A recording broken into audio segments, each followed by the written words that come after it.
We're thankful that we've got some really nice weather to kick off not only a new work week, but for all these parents trying to take pictures of kids going to the bus stop and leaving that front door.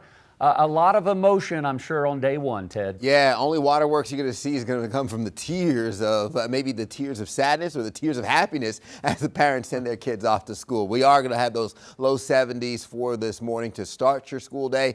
Heading home from school, students will be seeing those low to mid 80s locked in, northwest winds 5 miles per hour. Dew points in the upper 60s. Not seeing an abundant amount of fog. That's the good news, especially as the gap between temperatures and dew points widens.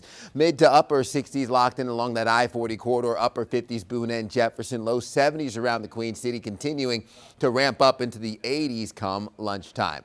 Highs will land somewhere in the mid 80s with mostly clear skies. We'll be back into the 70s heading into this evening. Mostly dry for not just the start of the work week, but really all week long into the weekend with below normal temperatures locked in Tuesday through Thursday, even into the weekend. Low 80s on deck, upper 70s for Wednesday, well below our normal high of 88 degrees we typically see this time of year. Now, with those below normal temperatures, we also will host mostly clear conditions and dry conditions. Rain chances don't come back till the end of the week, heading into the weekend. Sunday, with the chance of a pop-up shower, isolated storm to finish the weekend, heading into early next week as we still hold on to that cold front tracking south and east over the Carolinas, which could spark some of the pop-up showers and isolated storms for parts of the southeast. I'm mainly looking towards Florida and into the coast. That's going to still see some of the wet weather for parts of today.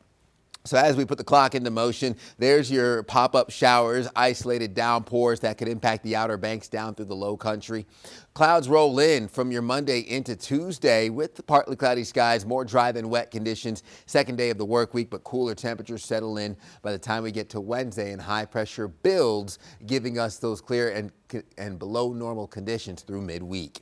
Overnight lows bottom out in the low 60s, near 50 degrees in our mountain counties. 7-day forecast bringing those low 80s, upper 70s through Tuesday and Wednesday. We'll be in the low 80s heading into the weekend.